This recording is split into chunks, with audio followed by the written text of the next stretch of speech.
What's up, guys? Welcome back to another episode of Shonen Showdown. I'm your host, Rob, and sitting to the right of me is Chris Derard. How y'all doing?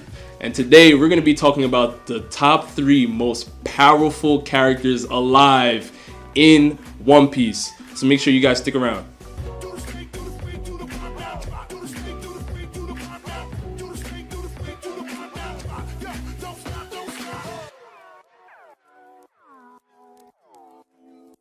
Let's just get right into it. Who is the third most powerful character alive in One Piece?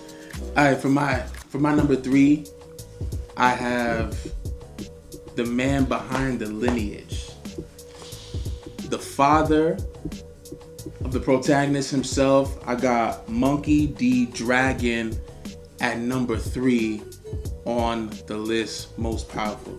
Listen, this dude is the leader of the Revolutionary Army. All right, we already know. All right, he's Luffy's father. All right, and this man, the mystery behind him is ridiculous. People tremble at his name.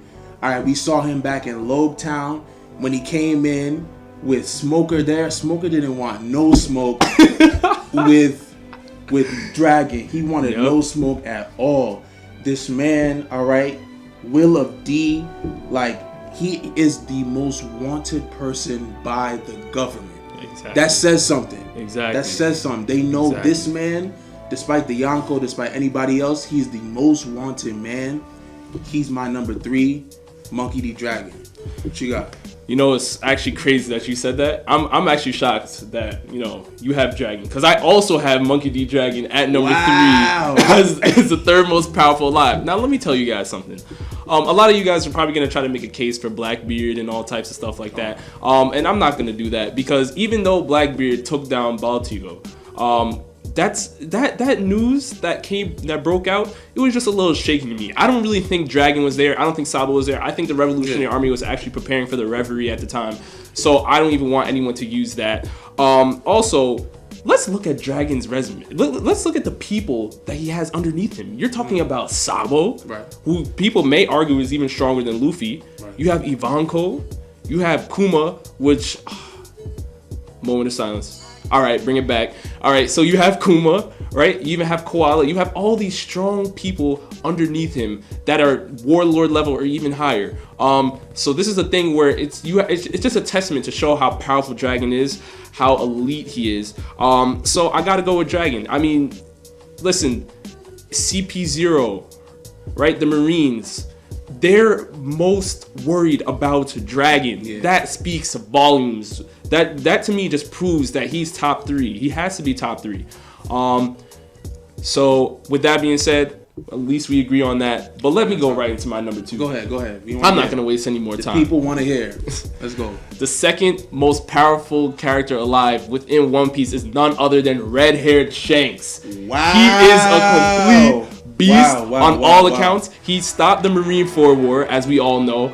We also know that he is the one that put Luffy on the path to be now titled the 5th Emperor of the Sea in the newspaper. Now, we don't know if that's truly validated or not, but the fact that Luffy reached that just proves how powerful Shanks is. We also see that Shanks has the ability to use Haki at extreme levels because he has been sparring with Mihawk for how long, and we know he doesn't have a Devil Fruit. So this is just something where it just proves that Shanks is the second most powerful. I don't think any other of the Yonko besides, I mean, you can make cases for some other Yonko, but I just think that Shanks is number 2. He's the second most powerful.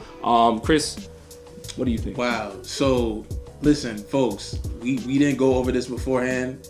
I honestly thought we would not agree on number 3. We did. And also we agree on number 2. What? I got Red Hair Shanks number 2 also. Listen, he broke it down wonderfully. This man without a Devil Fruit. I don't think people really understand. Without a Devil Fruit, like the carnage this man brings, all the things you said, this man was on Goldie Roger's ship. Right. Okay, learning from the best himself, seeing how it was done. He came to the Battle of Marineford. Nobody wanted any problem with Shanks. Everyone said, Mihawk said, I didn't come here for this.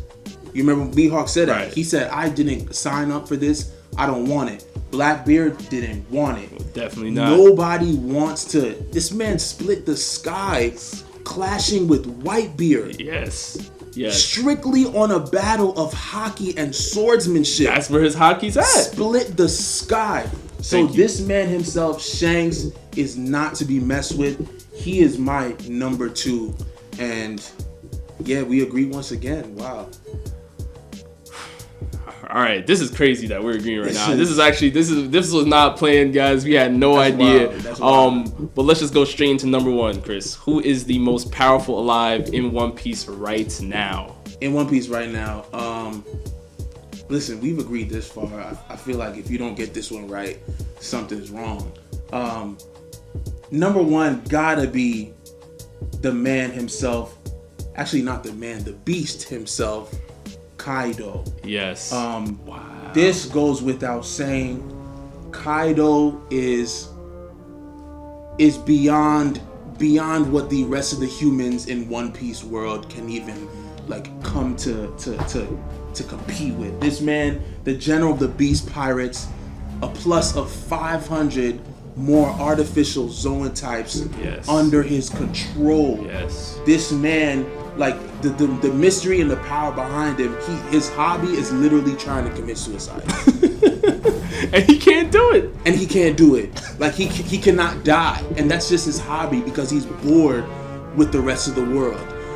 This man, and let's go back and give credit where credit is due, right? Mm-hmm. Back in the Battle of Marineford, right, there was hints that Shanks would not appear because Shanks was battling with Kaido. Right. Remember that. People were surprised that Shanks appeared. So that speaks to Shanks' power also. But let's go back to this man, Kaido.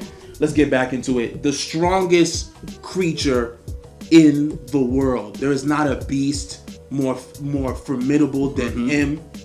You already know the control he has over his army, all those artificial zone types, those rare beasts that he has in his army. This man literally called Doflamingo weak after finding out that he lost to Luffy. He said, oh, yeah, he was nothing. And Luffy went all out in order to get the best of Doflamingo. Right. Literally, it meant nothing to Doflamingo in the end because he recognized him.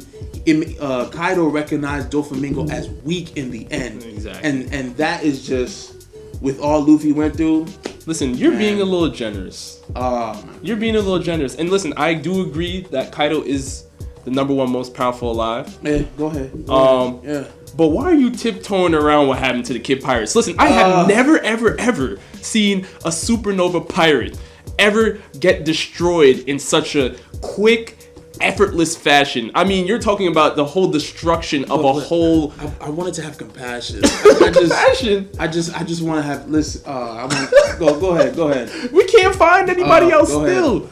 We still don't know where anybody else is. All right, all we see is that Captain Kidd is locked away, but under Kaido's soldiers. So when we see that, it's just a testament to what Kaido is, to who Kaido is, how elite he is. I mean, he was talking to Big Mom on the phone as if Big Mom was just some lackluster. He said, you know what, Lin, if you show up to Wano, you are getting killed on the spot. I mean, who else do we know talks to Big Mom like that? Nobody.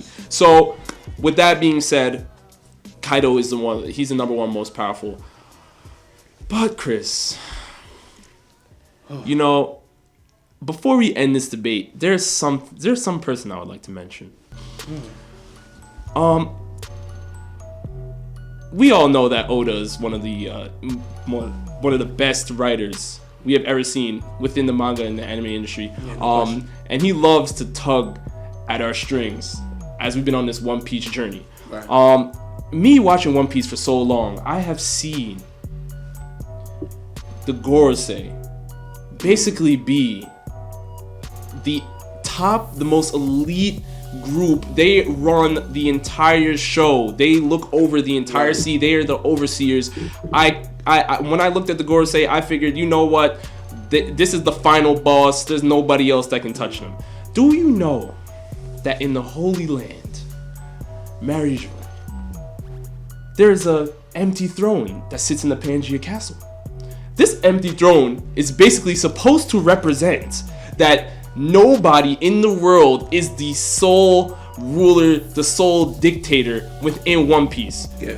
So tell me why I see a character by the name of Im go up, sit atop the empty throne, Right. and have not one, not two, but all 5 of the Gorosei bowing down, asking him which light he wants to extinguish in history. This is I need when you talk about, because let's make this clear. Oda has set the stage from the entire work of One Piece up until this point, that we have thought that there was no other power higher than the Gorosei. That's what we thought, right? Now all of a sudden this huge curveball comes into play. So now we know that they indeed go and report to a higher authority. Oh my goodness. So now we can only imagine, as One Piece fans, the power of this one person, not just in speech, right? Not just in authority, but actual power that they possess. Right. Whether that's Haki, Devil Fruit, we don't even know. Right. And we can only imagine how many people in the One Piece world do have knowledge of this person. Like, it just makes you think so many things. Like, oh my god! And it throws everything. It throws everything in a spiral. Everything because in a spiral. Shanks is talking with the Gorosei about what we don't know and why we don't know, how we don't know. And Im is holding photos of Luffy, Blackbeard, and Shirahoshi, and he's slashing them up, cutting them up. Listen, I don't know what kind of power this man holds, but it's clear to me that he may be number one. We just can't confirm it. So for right now, I'm gonna put Kaido in there, kind of as a placeholder. Right. But my real pick is Im. I just want to put that out there because my goodness, if you have the power to make the Gorosei kneel down to you, that's all I needed to see. Yeah. So, yeah, there it goes, man. Wow. Yeah. Wow. Wow. Right? That's what I'm saying. So, I mean, there's gonna be a lot of people coming for you because you have no admirals in here. But there's a lot of people that hold the admirals very high. I don't even think the admirals, to be honest, are even top 5. I don't think so. I have a place. 4 would probably for me be Rayleigh. And then after that, you can either throw in Blackbeard or Big Mom or whatever. I don't think an admiral's making it. I have a little curveball for you real quick before we wrap this up. Right. A name kept coming back to me. I had to go back and do a little research. I don't know if Anel rings a bell. You remember Anel? Yes, I do. You remember Anel? So his story is very interesting. Like we I hope you're not trying to consider him for the top 3. Oh no, definitely not. No. Hold on. Relax. Okay. No, not at all. You're starting to scare me. Not at all. We talking honorable mentions, right? Oh, okay, right. We talking honorable mentions, right? I think because his story has been set a long time from then to now, right? Mm-hmm. And we know he's not dead. Okay, we know he's not dead. He's still there, but he's just in the back. We don't know what Oda's gonna do with his character. Right. All right. So when we last met him, Luffy was just his natural enemy. Electricity, rubber. He was just his natural enemy. But the power that he possessed is interesting to see where his story will be brought, if it's brought back into the fold. I don't know, but that was an honorable mention for me. Wow. Okay.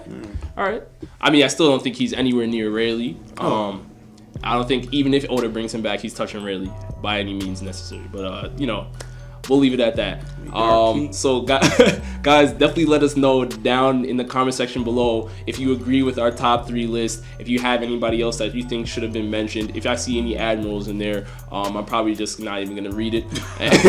And with that being said, guys, signing out.